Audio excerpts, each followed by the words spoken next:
JMM और कांग्रेस में इन दिनों सब ठीक नहीं चल रहा है। आलम यह है कि जेएमएम और कांग्रेस एक दूसरे की सीट पर ही अब जीत की राह तलाशने में जुट गई है। दरअसल हाल के दिनों में ही रोटेशन सीएम को लेकर दोनों के बीच जो खटास उभरा था वो अब परवान चढ़ता दिखाई देने लगा है। राजधानी रांची समेत लगभग दर्जन भर सीटों पर दोनों एक दूसरे को औकात बताने में लग गए हैं। ऐसे में सवाल ये उठ रहा है कि क्या प्रदेश में चुनाव से पहले इंडी गठबंधन का गणित बिगड़ जाएगा। कांग्रेस की ओर से 32-35 सीटों की मांग।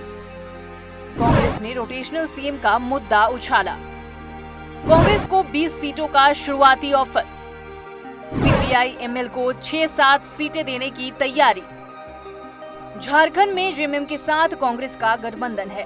सूत्रों के मुताबिक कांग्रेस इस बार पहले से ज्यादा सीटों की मांग कर रही है और इसमें अलग से राजद और माले की भी भागीदारी है। दोनों दलों को कांग्रेस और झामुमो ने अपने अपने हिस्से से सीटें दी हैं, लेकिन फिलहाल कांग्रेस के हिस्से की सीटें बढ़ने की कोई गारंटी नहीं है। कांग्रेस इस बार 32-35 सीटें चाह रही है, इससे दोनों दलों के बीच दरार आने की भी संभावना बढ़ गई है। पिछले दिनों जब कांग्रेस प्रभारी गुलाम अहमद मीर ने अपने कार्यकर्ताओं के सामने राज्य में 25 से 30 सीट जीतने का लक्ष्य रखा, तब कांग्रेस के इरादों की जानकारी सामने आई। इतना ही नहीं, मीर ने रोटेशनल सीएम का मुद्दा सामने रखकर मामले को और तूल दे दी। दरअसल ये ज्यादा से ज्यादा सीटें जीतना चाहते हैं ताकि सीएम पद को लेकर कांग्रेस भी दावा कर सके। बहुत सारे इश्यूज है जो मुख्यमंत्री से रिलेटेड होते हैं। आखिरकार सरकार मुख्यमंत्री होता है। आपके मुंह में पानी आता है कि कोई ऐसा तरीका निकल जाए कि हमारा भी मुख्यमंत्री बने। ये बहुत वर्कर्स के मन में है, क्योंकि मुख्यमंत्री हमारा बने तो हमारे काम थोड़े और तेजी से चलेंगे, हमारे जिला अध्यक्ष की इज्जत रहेगी। कई लोगों ने कहा कई सारी मीटिंग्स होती है, सरकारी मीटिंग, हमको कोई खबर नहीं होता। ये आज भी खबर है हमारे पास। और अगर वो चाहते हो आप थोड़ा सा, अगर कल फिर हम आपस में बैठेंगे तो आजकल जमाना है रोटेशनल, हम मगर उस लायक तो हो पहले। अगर एक तरफ 40 सीटें लेकर आया हो और एक तरफ हम 12 या 15 सीटें लेकर आए तो कौन देगा हमें रोटेशनल? देगा कोई? हाँ या ना बोलो, तो मशवरा कर रहे हैं आपसे।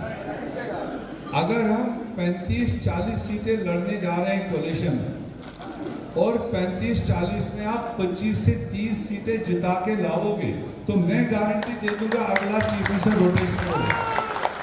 दूसरी ओर कांग्रेस के इरादे को देखते हुए राज्य के सीएम हेमंत सोरेन कई जगहों पर जनसभाओं या बैठकों में ये कहते भी नजर आए कि जेएमएम सभी 81 सीटों पर लड़ने में सक्षम है। वहीं दूसरी ओर उम्मीदवारों को लेकर कांग्रेस सभी 81 सीटों पर उम्मीदवार का पैनल बना रही है।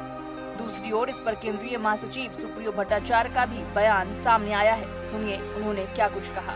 देखिए, गुलाम अहमद मीर तो अभी कश्मीर में चुनाव भी लड़ रहे थे, लेकिन हमारे संगठन ने भी और संगठन में भारी दबाव है कार्यकर्ताओं का।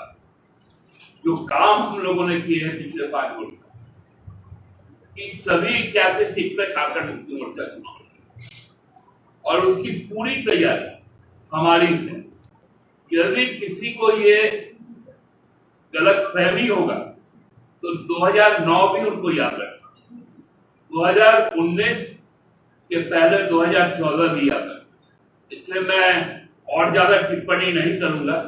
हम साझा सरकार चला रहे हैं और जुबान भी साझा होना चाहिए। गौरतलब है कि कांग्रेस पिछली बार 81 सीटों वाली असेंबली में 31 सीटों पर चुनाव लड़ी थी, जिसमें से उसके खाते में 17 सीटें आई थी, जबकि जेएमएम 41 सीटों पर लड़ी थी और उसे 30 सीटें मिली थी, जबकि आरजेडी और सीपीआई-एमएल क्रमशः 7 और 14 सीटों पर लड़कर एक-एक सीट जीते थे। इसे देखते हुए कांग्रेस जेएमएम पर दबाव बना रही है। वहीं जेएमएम की ओर से ऑफर 20 सीटों का है। रोटेशन सीएम को लेकर जेएमएम और कांग्रेस के बीच जो खटास उभरी है, ऐसे में इसका नेगेटिव इम्पैक्ट आगामी विधानसभा चुनाव पर भी पड़ सकता है। हालांकि दोनों पार्टियों के बीच आई दरार को छुपाने की पूरी कोशिश की जा रही है, लेकिन सीएम पद की लालच में कहीं ऐसा ना हो कि सत्ता ही हाथ से चली जाए, क्योंकि महागठबंधन की सरकार अकेले जेएमएम के कारण नहीं है। जेएमएम के बाद जो गठबंधन में ज्यादा सीटें ला सकता है वो कांग्रेस ही है। फिलहाल महागठबंधन के लिए रोटेशन सीएम का मुद्दा चुनौतीपूर्ण है। अब ऐसे में देखना दिलचस्प होगा कि हेमंत सोरेन इससे कैसे निपटते हैं और सभी को साथ में लेकर किस तरीके से चलते हैं।